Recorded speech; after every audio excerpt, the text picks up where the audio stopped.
सिंध यानी कि उस समय भारत नहीं था, आज पाकिस्तान में है, भारत पर आक्रमण क्यों किया था अरबों ने, यानी अरब जो शासक थे उन्होंने क्यों किया था, उसके बारे में एक छोटी सी कहानी है। वैसे इतिहासकारों ने तो 2-3-4 कहानियां बना रखी हैं, लेकिन मैं वो 3-4 को मिक्स करके एक कहानी मैं आपको बताता हूँ। ये जो आपको फोटो दिखाई दे रही होगी ये है अल हज्जाज। ये इराक या ईरान के शासक थे। किसी बुक में ईरान लिखा है तो किसी में इराक लिखा है। मैं मान के चलता हूँ किसी या ईरान या इराक एक के थे। वैसे इराक के साथ गवर्नर थे ये इराक के। इनका नाम है अल हज्जाज।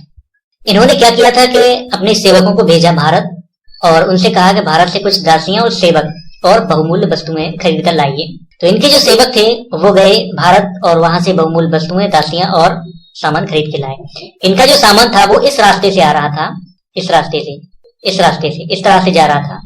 तो यहाँ पर क्या हुआ, इस रास्ते से ऐसा जा रहा था। तो यहाँ पर आपको ये देवल दिखाई दे रहा होगा, ये सिंध प्रांत में, ये यहाँ का बंदरगाह था। तो यहाँ क्या किया कि कुछ समुद्री जो लुटेरे थे, डाकू थे, उन्होंने इनके जहाज लूट लिए। जब ये समाचार अल हज्जाज को मिला तो वो बहुत नाराज हुआ। उसने सिंध के जो राजा थे दाहिर शैन, उनको एक खत भेजा और उसमें लिखा कि जो भी हमारा नुकसान हुआ है आप उसकी भरपाई करें। लेकिन जवाब में राजा दाहिर शैन ने उन्हें भी एक खत लिखा और उस खत में उन्होंने लिखा, डाकू मेरी प्रजा नहीं है और मैं उन्हें दंड देने में असमर्थ हूँ। लेकिन जब इस बात का उसे पता चला तो वो बहुत ज्यादा गुस्सा हुआ और उसने सोचा अल हज्जाज ने कि ये तो ऐसे मानेंगे नहीं। तो उसने अपनी सेना भेज दी आक्रमण करने के लिए। तो उससे पहले 2 सेनाएं आई थी यहाँ पर, लेकिन वो दोनों पराजित हो गई। फिर अंत में उसने क्या किया कि अपने जो भतीजे हैं मोहम्मद बिन कासिम और उनके दामाद भी थे अल हज्जाज के, तो उन्होंने मोहम्मद बिन कासिम को भेजा था। तो थोड़ा जान लेते हैं मोहम्मद बिन कासिम के बारे में कि मोहम्मद बिन कासिम का जन्म 31 दिसंबर 695 ईस्वी को ताइफ शहर में हुआ था। ताइफ शहर सऊदी अरब में है। ये आपको दिखाई दे रहा होगा, ये मक्का है, तो ये पास में ही दिखाई दे रहा होगा, ये यहीं पर, ये ताइफ है, ये पास में, ये तो ये सऊदी अरबिया में है। उनके पिता कासिम बिन यूसुफ का जल्द देहांत हो जाने से मोहम्मद बिन कासिम की जो देख रेख है उनकी जो ताऊ है जिनका नाम है अल हज्जाज ने की, जो इराक के गवर्नर थे, और अल हज्जाज ने अपनी पुत्री जुबैदा की शादी भी मोहम्मद बिन कासिम से ही की थी। तो ये तो थी एक छोटी सी कहानी मोहम्मद बिन कासिम के बारे में। लेकिन अब आते हैं मेन कहानी पर कि आक्रमण किया और किस तरह से किया उसके बारे में जान लेते हैं, और आक्रमण के क्या क्या नुकसान हुए, क्या क्या सिंध को जो उठानी पड़ी वो उनके बारे में भी चर्चा करते हैं। तो ये है, आपको दिखाई दे रहा होगा, ये सिंध का इलाका है और ये यहाँ पर आपको मैं बता दूं ये राजा दाहिर शैन का क्षेत्र है और राजा दाहिर शैन यहाँ के शासक थे उस समय के। तो उसने जो आक्रमण किया था तो वो इस रास्ते किया था, मकरान के रास्ते, मकरान के रास्ते आकर सीधे यहाँ पर आया था। वो देवल आया। तो सबसे पहले यहाँ पर मैं आपको बता चुका हूँ, यहाँ एक बंदरगाह था।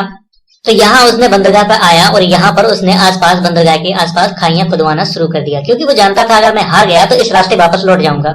और इस रास्ते खाइयां इसलिए खुदवाई थी उसने कि वापस इनके लोग ना आ पाए, यहाँ पर जो दाहिर शैन के जो सैनिक थे वो ना आ पाए। तो देवल में एक प्रसिद्ध मंदिर था, देवल में ऐसा माना जाता है, लेकिन काफी इतिहासकारों ने ऐसा माना नहीं है, लेकिन बहुत सारे इतिहासकार इस बात का समर्थन करते हैं कि देवल में एक मंदिर था, बहुत प्रसिद्ध मंदिर था। उस मंदिर के पुजारी ने देशद्रोह किया था।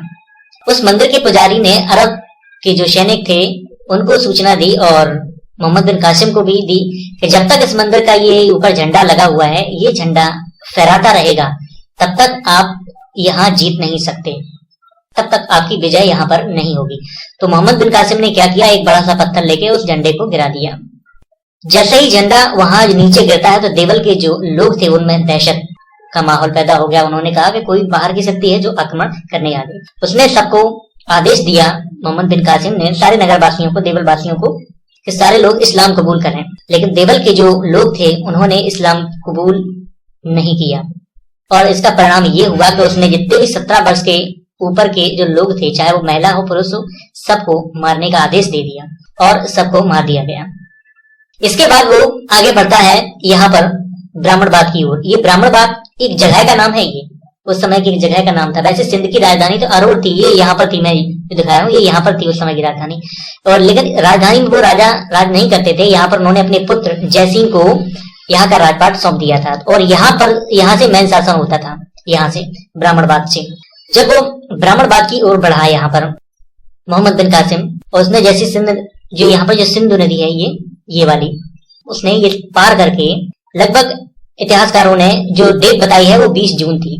20 जून को 20 जून 712 20 जून 712 ईस्वी को दोनों सेनाओं में भयंकर युद्ध हुआ, लेकिन परिणाम ये हुआ कि इस युद्ध में हार गए राजा दाहिर शेन और मोहम्मद बिन कासिम की विजय हुई। ऐसा क्यों हुआ? ऐसा बहुत सारे लोग बताते हैं कि उनके पास न ही योग्य सैनिक थे और उन्होंने जो आसपास के राजाओं से मदद मांगी थी तो बहुत कम राजाओं ने उनकी मदद की थी, और जो मोहम्मद बिन कासिम के पास केवल और केवल 15,000 सैनिक थे, 15,000, और राजा दाहिर शेन के पास लगभग 50,000 सैनिक थे, लगभग 50,000 सैनिक थे, क्योंकि इधर उधर के जो राजा थे आसपास के उनसे उन्होंने मदद मांगी थी, तो कुछ राजाओं ने दी थी और कुछ ने नहीं दी थी। तो इस तरह से उसने इनको हरा दिया था। जैसे ही इस युद्ध में राजा दाहिर शेन की मृत्यु होती है तो उनकी जो रानियां हैं वो जौहर कर लेती हैं, ऐसा इतिहासकारों का कहना है, लेकिन ये बात झूठी है, क्योंकि युद्ध में हारने के बाद मोहम्मद बिन कासिम ने क्या किया था कि उनकी दोनों पुत्रियां और उनकी पत्नी से स्वयं विवाह कर लिया था और दोनों जो पुत्रियां थी उनको खलीफा के पास भेज दिया था। तो ये है मोहम्मद बिन कासिम का इतिहास यहाँ पे। इसके बाद क्या करते हैं ये मोहम्मद बिन कासिम, ये मीरून एक जगह है उस पर भी अधिकार कर लेते हैं, ब्राह्मणबाद पर तो अधिकार उनका हो ही गया, ये जगह का नाम है ब्राह्मणबाद, और इसके बाद ये मुल्तान पर भी इनका अधिकार हो जाता है, अरवल पर भी अधिकार हो जाता है, तो इस तरह से सभी पूरे सिंध पर ही अधिकार हो जाता है। तो यही सफल आक्रमण कहलाया है अरब लोगों का भारत पर, यानी कि सिंध पर। तो इसमें ये सबसे इंटरेस्टिंग बात है कि आक्रमण करने के बाद मोहम्मद बिन कासिम ने खलीफा को खत लिखा, और उस खत में क्या लिखा आपको मैं बता रहा हूँ। उस खत में लिखा कि उन्होंने अधीनता स्वीकार कर ली, यानी किसने? राजा दाहिर शेन ने, और खलीफा को कर देना स्वीकार कर लिया है, अतः उनसे और कुछ जबरदस्ती लेना उचित ना होगा। उन्होंने हमारा संरक्षण स्वीकार कर लिया है, इसीलिए उनकी हत्या करना तथा उनकी संपत्ति लेना अनुचित है। ये कह रहा है वहां की जनता के लिए, उनकी संपत्ति लेना भी अनुचित है और उनको अपने देवताओं की पूजा करने की अनुमति है। किसी भी मनुष्य को अपने धर्म के पालन करने से न रोका जाए, वो जिस तरह चाहे अपने घरों में रह सकते हैं। ये खत मोहम्मद बिन कासिम ने खलीफा को लिखा था, और उस समय खलीफा थे वाजिद। तो ये तो था इनका, इन्होंने किस तरह से जीता, और इतिहासकारों ने काफी लंबी चौड़ी कहानियां बनाई हैं कि उस समय ये यहाँ की स्थिति बहुत कमजोर थी। स्थिति तो यहाँ की कमजोर थी, लेकिन यहाँ पर मैं आपको बताऊं कि मेन हारने का ये कारण था कि यहाँ एक जाति थी जाट और मेदी, जो जातियां थी वो बहुत लड़ाकू थी। तो यहाँ के जो शासक थे राजा दाहिर शेन, वो जाति से ब्राह्मण थे, और इनसे जो जातियां यहाँ की थी जो लड़ाकू थी उनसे वो उन्हें न तो हथियार रखने की अनुमति देते थे और उनसे छुआछूत बहुत चलती थी। इस कारण उन्होंने राजा दाहिर शेन की कोई भी मदद नहीं की थी। जब मदद नहीं की थी तो हारना निश्चित है। इसलिए सबसे बड़ा यही कारण, बहुत सारे इतिहासकार बताते हैं कि सबसे बड़ा यही कारण था कि जो लड़ाकू जातियां थी उनसे उन्होंने कोई मदद नहीं की थी। तो ये तो थे मोहम्मद बिन कासिम के बारे में। लेकिन अब मोहम्मद बिन कासिम की मृत्यु कैसे हुई, ये भी एक बहुत इंटरेस्टिंग बात है कि मोहम्मद बिन कासिम की मृत्यु के बारे में इतिहासकारों में दो कहानियां प्रचलित हैं। मैं पहली कहानी आपको बता रहा हूँ और दूसरी कहानी भी मैं आपको बताऊंगा। पहली कहानी में मैं आपको बता रहा हूँ कि एक कहानी है ये कि जब दाहिर की दोनों पुत्रियां सूर्या देवी और परिमल देवी खलीफा के सामने उपस्थित की गईं, तो उन्होंने खलीफा को बताया कि मोहम्मद बिन कासिम ने हमारा कुमारित्व को भ्रष्ट कर दिया है। यहाँ कुमारित्व से मतलब सीधे शब्दों में कहें तो उन दोनों लड़कियों ने ये कहा था कि मोहम्मद बिन कासिम ने हमारा जो बलात्कार कर दिया है। जब ये बात खलीफा ने सुनी तो खलीफा बहुत क्रोधित हुआ, और उस समय खलीफा थे वाजिद। वो बहुत ज्यादा क्रोधित हुए और उन्होंने आदेश दिया कि मोहम्मद बिन कासिम को जाओ और उसे एक बैल की खाल में सीकर लाओ मेरे पास। जब ये किया गया तो तीसरे दिन मोहम्मद बिन कासिम की मृत्यु हो गई, ऐसा है। लेकिन इतिहासकार इस कहानी को झूठी मानते हैं कि ये एक मनगढ़ंत कहानी है, इस पर कोई विश्वास नहीं करता, ऐसा इतिहासकारों का कहना है। अब इतिहासकार क्या कहते हैं वो सुन लीजिए, जो इतिहासकारों का मानना है। 715 ईस्वी में खलीफा वाजिद की मृत्यु के बाद उनके भाई सुलेमान को नया खलीफा बनाया गया, लेकिन सुलेमान और अल हज्जाज एक दूसरे के शत्रु थे, यानी कि बहुत बड़े दुश्मन थे। सुलेमान और अल हज्जाज जब शत्रु थे तो सुलेमान ने क्या किया कि इनको तो ठिकाने लगाया ही अल हज्जाज को। इसके बाद उनके जो करीबी थे और उनके करीबियों में सबसे महत्वपूर्ण थे मोहम्मद बिन कासिम।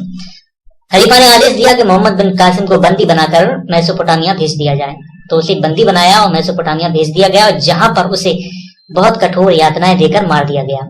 ये कहानी है भारतीय इतिहासकारों की, ज्यादातर इतिहासकार चाहे वो भारतीय हो या विदेशी हो, लेकिन कुछ इतिहासकार इसे भी सपोर्ट करते हैं, लेकिन ज्यादातर इतिहासकार इस कहानी को सपोर्ट करते हैं।